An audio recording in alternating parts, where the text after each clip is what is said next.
ሰላም ውድ ቻናላችን ቤተሰቦች እንደምን አላችሁ? ይህ ቡርቃ ቲዩብ ነው። አዳዲስ የሆናችሁ ሰብስክራይብ ማድረጋችሁ እንዳትረሱ ቤተሰብ ሁኑ እንላለን። ወደ መረጃዎቹ ከማለፋችን በፊት ለመላው የክርስትና እምነት ተከታዮች እንኳን ለገና በዓል ለልደቱ በዓል በሰላም አደረሳችሁ ለማለት እወዳለሁ። ጠፍቻለሁ፣ ሰሞኑን በአዳዲስ መረጃዎች ብቅ ብያለሁ። ከዚህ በኋላ አልጠፋም። አዳዲስ መረጃዎችን አብረን የምናይ ይሆናል፣ እንደሚከተለው እናቀርባለን። በቅድሚያም ለአማራ ክልል ህዝብ ታገላለሁ በሚል ሀሳብ ወደ ጫካ የገባው ፋኖ እነሆ ድፍን 3 አመት አለፈው። ከዚህም በጫካ ፈቀቅ ሳይል 3 አመት የደፈነው ፋኖ ያላቅሙ እንጣጥ ብሎ ጫካ የገባ ቢሆንም በመከላከያ ሰራዊቱ እየተለበለበ ቀን በቀን እያለም ይገኛል። በርካታ ታጣቂዎችም ከነሙሉ ትጥቃቸው እየገቡ ነው። በርካታ ታጣቂዎች ከህወሓት ጋር ምሬ ዘመነና ሀብቴ እንዲሁም ሌሎቹ ታጣቂዎች ከገቡት የአንድነት እንቅስቃሴ በታጣቂዎች ዘንድ ተቃውሞ የገጠመው ሲሆን እያወገዙትም ያለው ነገር አፈናና በግድያም ታጣቂዎች እጅ ለመስጠትም እየተወሰነው ደግሞ የደረሰን መረጃም ያመለክታል። ይህን ተከትሎ የነዘመነ እጅ በሚሰጡበት እርምጃዎች እንዲወሰድ ትዕዛዝም አስተላልፈዋል። ቢሆንም ታጣቂዎቹ ቀን በቀን እጅ መስጠቱን ቀጥለዋል። አሁን ላይ በርካታ የቡድኑ አደረጃጀት እየፈራረሰም ይገኛል። ይህ በቡድኑ ውስጥ ውዝግብና ጭንቀትም ፈጥሮባቸዋል። አንዳንድ ታጣቂዎች ትጥቃቸውንም ሸጠው ወደ ማህበረሰቡ እየተቀላቀሉም ነው። ይህም ለፋኖ ተስፋ ቢስም አካሄድም አድርጎባቸዋል። መጨረሻቸውም ተስፋ ቢስ የሌለውና ተስፋ በመቁረጥ ላይ እንደሚገኙ መረጃዎች እያሳዩ ነው። ወደ ሌላኛው መረጃ ስናልፍ ህወሓት ሰላም ፈላጊ ወጣቶችን ማሰሩንና መያዙን ቀጥሎበታል። ለሰላም እጅ እንሰጣለን፣ ሰላም እንፈልጋለን በማለት ወጣቶች ለመንግስት ጸጥታ ኃይሎች እጃቸውን እንሰጣለን ያሉት ወጣቶች ላይም እርምጃ እየወሰደ ነው። ህወሓት ይህን ሰላም አንፈልግም፣ የኛን አደረጃጀትና የኛን አካሄድ ነው መከተል ያለባችሁ በሚል ወጣቶችን እያስገደዱና እያፈነም ይገኛል። በዚህም የተነሳ ወጣት ሰላም ፈላጊ ወጣቶችን በማሰርና እርምጃ በመውሰድ ላይም ይገኛሉ።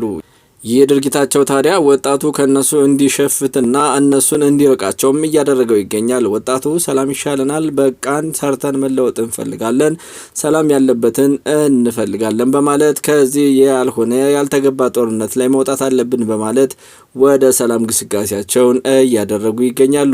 ይህም ለህወሓት ትልቅ መዳከምን ያመጣ ሲሆን ህወሓትም ወጣቶቹን እያስገደደና የሰላም አማራጭ እንፈልጋለን የሚሉት ወጣቶችም ላይ እርምጃ እየወሰደ ይገኛል። ወደ ሌላኛው መረጃ ስንሄድ የኦነግ ሸኔን የሚመለከት ይሆናል። የጃልመሮ ቀኝ እጅ የሆነው ጃል ጂክሳ ሳዴሳ በመከላከያ ተማረከ። የጃልመሮ ቀኝ እጅ በመሆን በደቡብ ምዕራብ ሸዋ አካባቢ የሚንቀሳቀሰው የሸኔ ታጣቂ ሲመራ የቆየው ጃል ጂክሳ ሳዴሳ ጀግናው የሀገር መከላከያ ሰራዊት በሰራው ድንቅ ኦፕሬሽን ከበርካታ ግብረ አበሮቹ ጋር ተማርኳል። በዚህም እሱ በደቡብ ምዕራብ ሸዋ አካባቢ እመራዋለሁ የሚለው የሸኔ ታጣቂ ሙሉ በሙሉ በሚባል ደረጃ ተደምስሶ ከጥቅም ውጭም እንደሆነ የደረሱን መረጃዎች ያመላክታሉ። ይህም የሚያሳየው አሁን ላይ ባለው ነባራዊ ሁኔታ ጀግናው የሀገር መከላከያ ሰራዊት ሸኔን ከመሬት ላይ ምንም መፍጠር በማይችልበት ደረጃ አድርሶበት ሽባም ቡድን እንዳደረገው እየተዘገበ ይገኛል።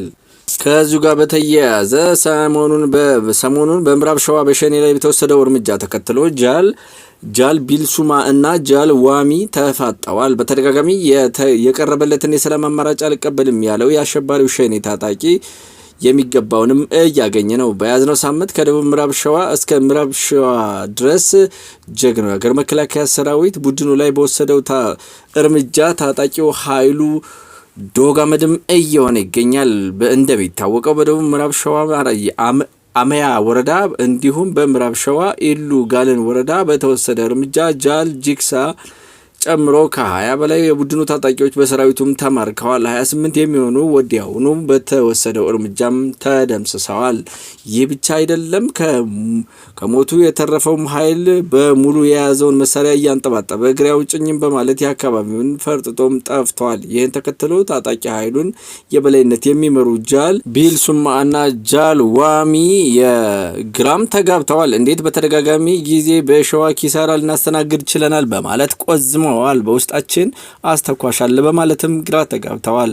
ብርጌድ መሪ የሚሉት ጂግሳ በመማረኩ ደግሞ ነገሩን አወሳስቦታል። ከጂግሳ በፊት ደቻስ የሚባል የቡድን መሪ ብዙ ታጣቂ አስጨፍጭፏል በሚል እስር ላይ እንደሆነም የሚታወቅ ሲሆን የሸኔ ቡድን መከላከያ ሰራዊቱ በሚወስደው እርምጃ ቋንቋውም ተደበላልቋል። ሌላው ሰሞኑን ቡድኑ ያስተናገደው ኪሳራ ቢልሱማና ዋሚን ሳያጋጫቸውም እንዳልቀረ በሰፊው እየተነገረ ይገኛል። ወደ ሌላኛው መረጃ ስናልፍ ስለ አሰብ ወደብ የተናገሩትን አምባሳደር ዲና ሙፍቲ የተናገሩትን እንደሚከተለው እንከታተለው። አምባሳደር ዲና ሙፍቲም ምን ብለው ተናገሩ የሚለውን በዝርዝር ስንመለከት በቀጣይ ገናን በአሰብ ብለዋል። በቀጣይ ዓመት ገናን በአሰብ ወደብ እናከብራለን ሲሉም ተደምጠዋል። የቀጣይ ዓመት ገናን በታሪካዊ የባህር በራችን አሰብ ወደብ ላይ በእርግጠኝነት እናከብራለን። የኢትዮጵያ ሕዝብ ህዳሴውን አይቻልም እየተባለ አድርጎታል። ኢትዮጵያ ሕዝብ አድዋን የሚያክል ጀብድም እየፈጸመ ነውና ቀጣይ ዓመት ታሪካዊ ባህር በራችን አሰብ ወደብ ላይ እንመለሳለን ብለዋል አምባሳደር ዲና ሙፍቲ እንደተናገሩት። የቻናላችን ቤተሰቦች የያዝናቸው መረጃዎች እነዚህን ይመስላሉ። በሌላ መረጃዎች እስከምንገናኝ በያላችሁበት ሰላም ሁኑልኝ። ይህን ቻናል ሰብስክራይብ ያላደረጋችሁ ሰብስክራይብ እያደረጋችሁ ቤተሰብ ሁኑ እንላለን። አዳዲስ መረጃዎች እንዲደርሳችሁ ፎሎ አድርጉ። በያላችሁበት ቸር ቆዩልኝ። መልካም ቆይታ